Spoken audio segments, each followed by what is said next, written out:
Assalamualaikum warahmatullahi wabarakatuh. Teman-teman semua, gimana kabarnya? Sehat selalu ya untuk kita semua. Pada kesempatan video kali ini, saya ingin berbagi sedikit pengalaman dan tips tentang bagaimana cara menghadapi DC lapangan yang datang ke rumah. Saya sendiri pernah terjerat pinjol dan bahkan DC-nya datang ke rumah saya langsung. Makanya di sini saya akan cerita pengalaman pribadi saya kepada kalian. Sebelumnya, saya ingin menekankan bahwa ini hanyalah sebuah edukasi ya, dan bukti bahwa saya membagikan pengalaman pribadi saya di channel ini. Saya tahu betapa sulitnya terjerat di pinjaman online, dan saya berharap informasi ini dapat membantu teman-teman yang mungkin mengalami hal serupa. Nah, makanya simak video ini sampai habis. Mengenai teror DC pinjol, sebenarnya kalian bisa menjawab telepon atau chat WhatsApp-nya. Dan kalau perlu, ajak mereka untuk datang ke rumah, untuk berbicara baik-baik dengan mereka. Nah, itu yang saya lakukan. Nah, siapa tahu dengan pendekatan yang baik, situasi ini bisa diatasi dengan aman. Ajak ngopi bareng lah di rumah kalian. Biar relax aja saat berbicara, jadi hadapi dan atasi dan santai. Nah, sekali lagi teman-teman, saya ingin menegaskan bahwa tujuan saya di sini bukan untuk menakuti. Jika kita berusaha dengan situasi DC lapangan, tidak perlu panik dan sebagainya. Saya ingin mengingatkan bahwa setiap ada panggilan telepon yang bersifat kasar dari DC-nya, sebenarnya itu bukan representasi dari orang yang datang ke rumah kalian, atau itu bukan DC lapangan yang nelpon kalian. Jadi, kalau ada yang menelpon dengan kata-kata kasar, tidak perlu dipikirkan. Fokus aja pada kehidupan kalian. Dan saya menekankan bahwa saya tidak mengajak untuk memprovokasi atau bersifat kasar. Nah, materi yang saya akan bagikan adalah selanjutnya adalah lebih fokus pada pengalaman pribadi saya dan bagaimana cara saya menghadapi DC yang datang ke rumah saya. Ingat ya, DC yang mau datang ke rumah biasanya tidak akan bersikap kasar seperti saat yang nelpon. Ya, walaupun ada oknum yang kasar yang datang ke rumah. Nah, jika ada yang menghubungi dengan bahasa kasar melalui telepon, abaikan saja. Nah, hal ini biasanya merupakan perilaku oknum dan kita bisa membuktikannya jika diperlukan. Oh ya, buat kalian yang ingin bergabung di grup WA saya untuk diskusi berbagi pengalaman atau mencari solusi bersama, kalian boleh cek di deskripsi ini ya. Kalian langsung chatting aja untuk minta bergabung di grup itu. Oke, lanjut. Harapan kita dapat menjaga sikap positif dan memberikan pengertian bahwa DC juga manusia dengan perasaan hati nurani dan sebagainya. Nah, mereka melakukan pekerjaan mereka meskipun kadang kita tidak setuju dengan cara mereka berkomunikasi. Mungkin teman-teman juga sudah tahu ya bahwa pengguna aplikasi di pinjaman online seperti Akulaku yang terluas di Indonesia ini, bahkan di daerah pelosok-pelosok ini atau di perkampungan, sampai saat ini itu sudah merata DC-nya. Nah, mungkin beberapa teman-teman pernah mengalami tagihan dari DC Akulaku. Nah, hal ini hanya sebagai bukti dari klarifikasi bahwa informasi yang saya berikan bukan sekedar cerita atau nasihat tanpa pengalaman langsung. Makanya saya ingin cerita kepada kalian langsung. Jadi saya ingin membagikan pengalaman pribadi saya sebagai bukti bahwa saya tidak hanya memberikan sudut informasi dari sudut pandang orang lain. Nah, sebagai informasi, saya sendiri telah mengalami hingga DC datang langsung ke rumah saya. Namun, saya hanya ingin menyampaikan bahwa setiap pengalaman bisa berbeda-beda. Banyak orang yang mungkin pernah mendengar saran untuk tidak membayar utang pinjol sama sekali.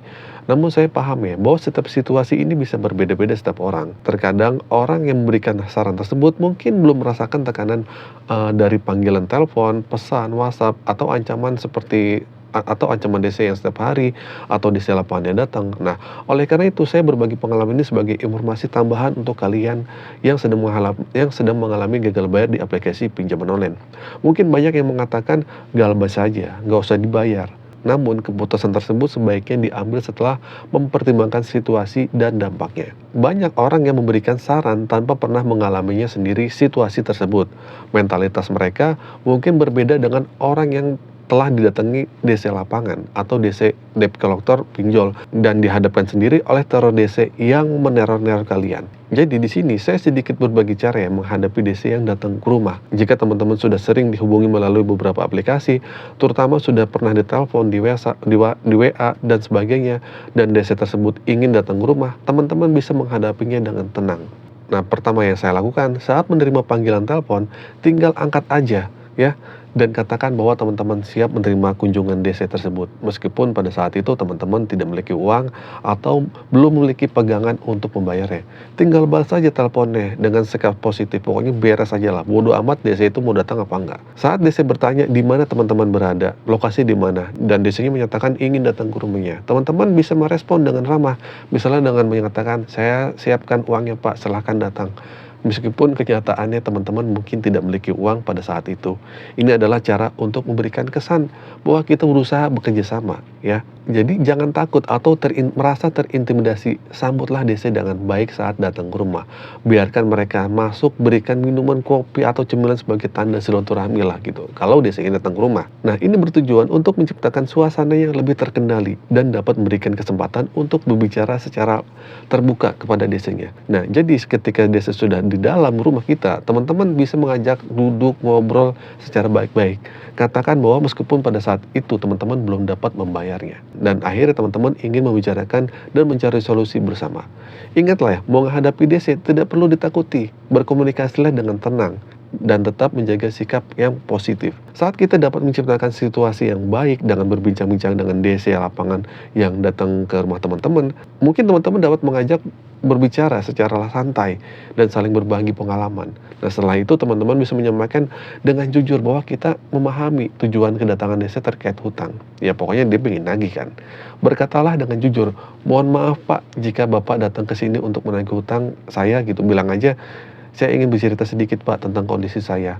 Rumah saya begini, pekerjaan saya begini, seperti itu. Pokoknya kalian ceritakan aja dengan jujur seolah-olah yang datang itu sebagai tamu, ya. Jadi kalian bisa ngobrol-ngobrol santai lah. Nah, jadi teman-teman bisa melanjutkan dengan mengungkapkan kondisi finansial yang sedang dihadapi oleh kalian sendiri. Misalnya jika teman-teman hanya mampu bayar sejumlah tertentu, katakan aja terus terang, saat ini saya hanya bisa membayar sejumlah 100.000 aja Pak.